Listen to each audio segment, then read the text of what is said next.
Let's imagine something for a second. You're sitting in a village somewhere in Africa, or maybe you're in France, sipping coffee and eating a buttery croissant, or even walking through a bustling market in India. And yet, that money controls your life. Your government loans, your gas prices, your inflation is the American dollar. But how is that possible? You don't live in America, and you don't use the American dollar in your day-to-day transactions. And still, somehow your life is shaped by it. So the real question is this: is the dollar just a currency, or is it a weapon? Is it just a piece of paper, or is it actually the modern world remote control? Welcome to the hidden empire of the US dollar. Back in 1944, while World War II was still raging, a secretive, quiet meeting took place in a small town in the US called Bretton Woods. Delegates from 44 countries sat around a table, but there was only one country that stood tall above the rest: the United States. At that time, their economy was booming, their gold reserves massive, and from that single meeting, one decision would change the future of the entire world. The US dollar will become the global reserve currency.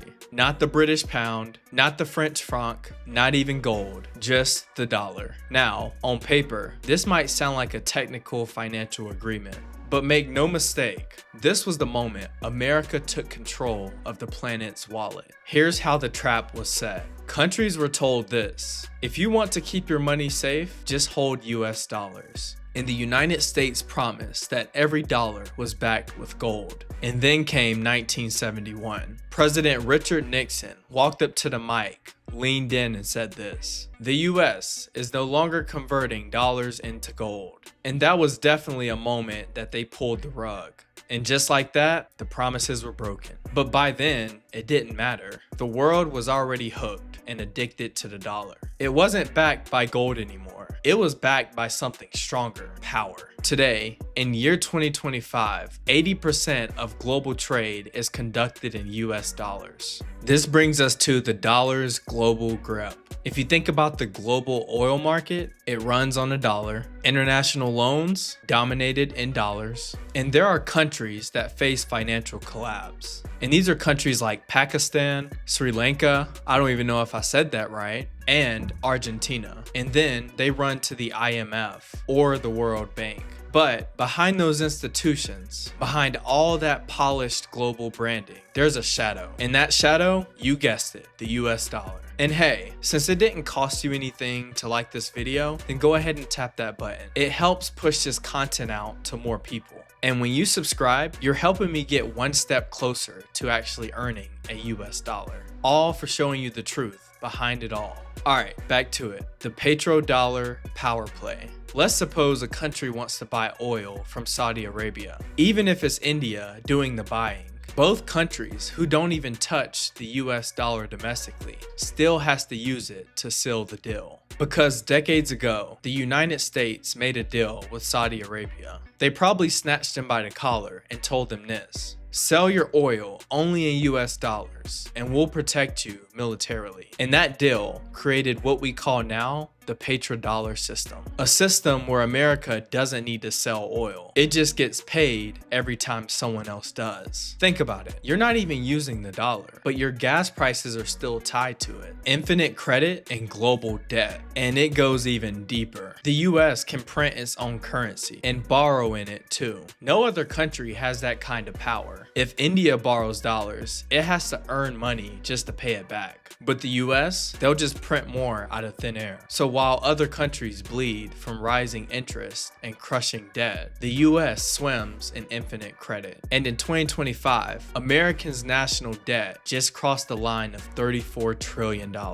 And yet, investors across the globe still buy US Treasury bonds because they believe in the illusion of safety. Even countries that can't stand America still hold dollar reserves, because if they don't, they risk collapse. But this isn't just economics anymore. This is about power and control. This is geopolitics. America didn't send tanks first. They sent sanctions. They froze Russia's dollar reserves and cut them off from SWIFT, basically the payment system that runs global money. It wasn't just punishment, it was a warning. Step out of line and you're locked out of the system. What this means for you and me. Now, here's where it gets real. In 2025, something shifted. Countries are slowly waking up to a game that they've been playing for decades. China's pushing the digital yuan like it's the next iPhone. And the BRICS nation, they're all in a group chat trying to create their own currency. And meanwhile, more countries are ditching the US dollar for trades in rupees and other currencies. But what's the translation? The dollar's not getting canceled, but it's definitely getting side-eyed. Because here's the truth. If the dollar loses its power, the entire financial system will have to rethink who really runs the show. And if history tells us anything, powerful countries don't let go of control without a fight. And I'm not speaking anything on wars. I'm just restating the facts. But don't forget, Gaddafi tried to sell oil and gold. And what happened then? Completely gone. And the country? Ruined. Is that just bad luck? Or is the dollar one thing that you just can't challenge? And this ends us with the real 2025 paradox. We're living in the most advanced era in human history, where AI can build your website, edit your videos, and do your homework. You can message someone across the world in seconds. And yet, the global economy is still ruled by a piece of paper that's printed in Washington, D.C. You might never touch the dollar. You might not even get paid one. And your job prospects are still tied to it. So what happens if the world stops believing in it? Will we see a new currency war? Will blockchain and AI finally give us something better? Will the old heads stop denying cryptocurrency? Or will the dollar once again keep the throne? We all don't know yet, but what we do know is it's not just about money. It's about power, control, and the system that we all were born into. And me, I'm just a guy on YouTube trying to earn $1 by explaining the dollar. Kind of poetic if you really think about it, because the dollar isn't just currency. It's a silent empire and an invisible chain. And in 2025, it's still the king of the world. Thanks for watching. If this has gave you a new perspective, like the video, subscribe, and share it with someone who needs to hear it. I'll catch you in the next one.